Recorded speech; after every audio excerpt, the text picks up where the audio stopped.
Hello friends, welcome back to my channel Megha Duniya. तो তোমরা সবাই কেমন আছো?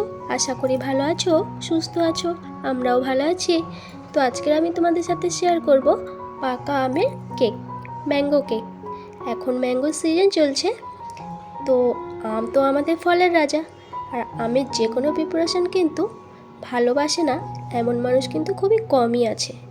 আম আমার খুব ফেভারিট, ফলের মধ্যে আমার আমটাই খুব ভালো লাগে। আর পাকা আম, কাঁচা আমটা চাটনি খেতে ভালো লাগে। তো যাই হোক, আজকের আমি তোমাদের সাথে পাকা আমের কেক বানিয়ে দেখাবো। তো তোমরা প্লিজ একটা লাইক দিয়ে দেখা স্টার্ট করবে আর পুরো ভিডিওটা দেখতে থাকবে, না হলে বুঝতে পারবে না আমি কিভাবে কেকটা বানালাম। আর হ্যাঁ, এতটা সফট আর এতটা সুস্বাদু হয়, একবার না বানিয়ে খেলে তোমরা বুঝতেই পারবে না। যেমনই দেখতে সুন্দর হয়েছে তেমনই কিন্তু খেতে অসাধারণ হয়েছিল। তো চলো স্টার্ট করি, আর তোমরা সঙ্গে থাকো আর দেখতে থাকো। তো ফার্স্টেই দেখো আমি একটা মিক্সার জার নিয়ে নিয়েছি, আর তারপরে পাকা আমও নিয়ে নিয়েছি। আমগুলো খুব ভালো করে ধুয়ে এইভাবে স্লাইস করে কেটে নিয়েছি। এরপর আমি আমের পাল্পগুলো বের করে নিচ্ছি একটা চামচের সাহায্যে। আর এখানে আমি 4টে আম ইউজ করেছিলাম, আমি আমার পরিমাণ মতো নিয়েছিলাম। তো তোমরা যেমন কেকটা বড় করতে চাও সেই অনুযায়ী আমটা নিও। তো আমি এখানে 4টে আমের কেকটা বানাচ্ছি। তো ফার্স্টেই দেখো আমি আমের পাল্পগুলো এইভাবে একটা চামচ দিয়ে বের করে নিচ্ছি। ব্যাস, সব পাল্পগুলো বের করে নিয়েছি। আর এখন দিয়ে দিচ্ছি চিনি। হাফ বাটির মতো আমি চিনি দিলাম। চিনিটা তোমরা তোমাদের টেস্ট অনুযায়ী দিও, আমটা যেমন মিষ্টি হবে সেই অনুযায়ী দিও। তো চিনিটা দিয়ে আমি আমের সাথে পেস্ট করে নিয়েছি। আর এখন দিয়ে দিচ্ছি ছোট বাটির হাফ বাটি সাদা তেল, রিফাইন অয়েল যেটা, সাদা তেল দিয়ে দিলাম। আর দিয়ে দিচ্ছি একটা ডিম। ডিমটা চাইলে কিন্তু তোমরা নাও দিতে পারো, অপশনাল, স্কিপও করতে পারো, এগলেসও বানাতে পারো। তো যাই হোক, আমি ডিম দিয়ে বানাচ্ছি। একটা ডিম আর তেলটা দিয়ে এরপরে আমি আবারও খুব ভালো করে একটু ঘুরিয়ে নেব। এই যে দেখো, খুব ভালোভাবে পেস্ট করে নিয়েছি। এরপর আমি একটা স্টিলের ডেকচিতে ঢেলে নিলাম। এরপর আমি কেকের ব্যাটারটা বানাবো। হাফ বাটির মতো ময়দা দিয়ে দিলাম, ওই বাটিরই হাফ বাটির একটু কম সুজি দিয়ে দিলাম। আর দিয়ে দিচ্ছি পাউডার মিল্ক, কেকের টেস্টটা আরেকটু দ্বিগুণ করার জন্য দিয়ে দিলাম পাউডার মিল্ক।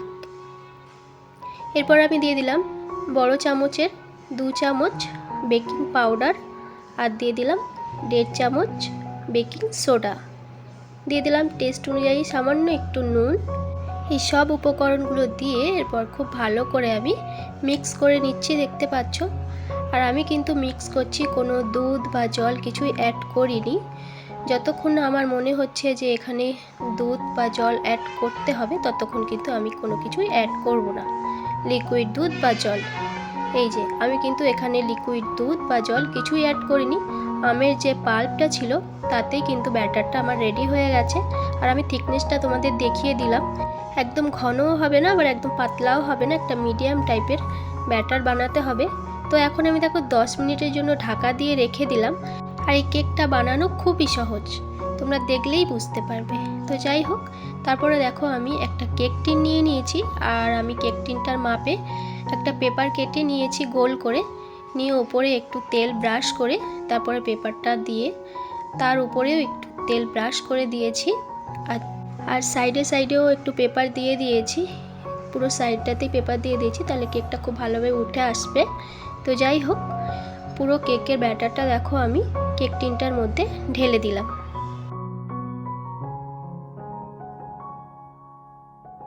ব্যাস, পুরো ব্যাটারটাই দেখো আমি ঢেলে দিয়েছি। দিয়ে তারপরে এইভাবে করে আমি বাটিটাকে একটু ট্যাপ করে দিচ্ছি, যাতে ভিতরে কোনো হাওয়া না ঢুকে থাকে, তার জন্য এইভাবে করে একটু ট্যাপ করে দিচ্ছি।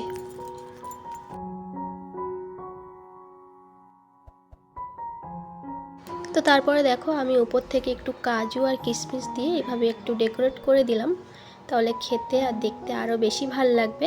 কিছু না দিলেও চলবে, আমি জাস্ট একটু দেখতে সুন্দর লাগবে তার জন্য একটু দিয়ে দিলাম। ব্যাস, রেডি হয়ে গেছে। আর আমি দেখো আগের থেকে কড়াই বসিয়ে দিয়েছিলাম ওভেনে, আর কড়াইতে দিয়ে দিয়েছি নুন। তোমরা চাইলে বালিও দিতে পারো। আমার কাছে নুনটাই ছিল, নুনটাই দিয়েছি। নুনটা দিয়ে আমি খুব ভালোভাবে ঢাকা দিয়ে হাই হিটে গরম করে নিয়েছিলাম। গরম করে নিয়ে তারপরে আমি ফ্লেমটা একদম লোতে করে দিয়েছি। লোতে করে দিয়ে তারপরে দেখো আমি কেকটা বেক করতে বসিয়ে দিলাম। এই যে কড়াইতে বসিয়ে দিয়েছি।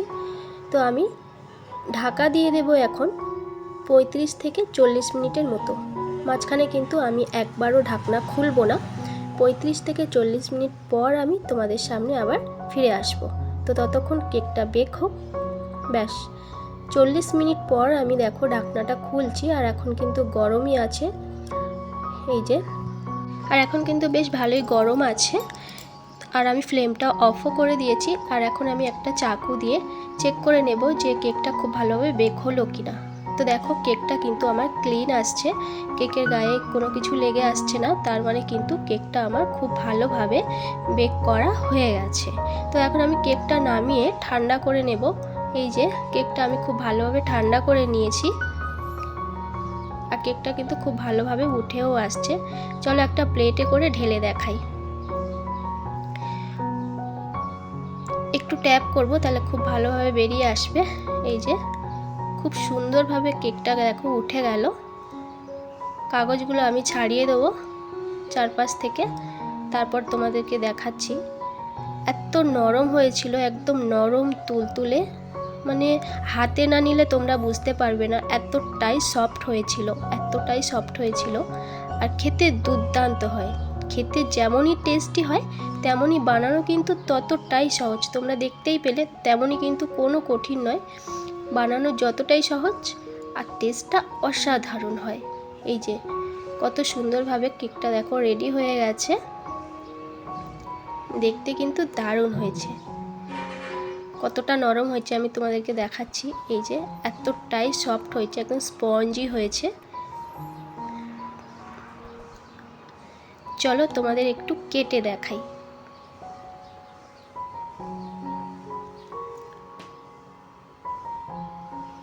দেখতে পাচ্ছ কেমন নরম হয়েছে, একদমই নরম তুলতুলে হয়েছে।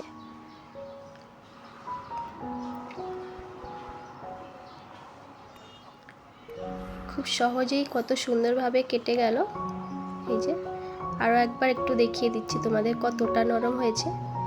এই যে একদম স্পঞ্জি হয়েছে, মানে মুখে দিলেই একদম মিলিয়ে যাবে, এতটাই নরম হয়েছিল।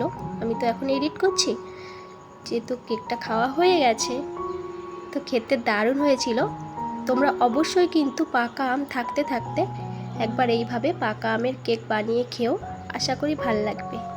তো আমার পাকা আমের কেকটা তোমাদের কেমন লাগলো অবশ্যই কিন্তু কমেন্ট করে জানাবে। ভালো লাগলে একটা লাইক করে দিও। আমার চ্যানেলে নতুন বন্ধু হলে চ্যানেলটি সাবস্ক্রাইব করে পাশে থাকা বেল আইকনটি ক্লিক করে নোটিফিকেশানটা অল করে দিও, যাতে আমার পরের ভিডিও সব থেকে আগে তোমার কাছে পৌঁছে যায়। নতুন বন্ধু পুরনো বন্ধু সবাইকে অনেক অনেক ভালোবাসা। তো সবাই ভালো থেকো, সুস্থ থেকো। নেক্সট ভিডিওতে খুব তাড়াতাড়ি দেখা হবে। এখনকার মতো টাটা।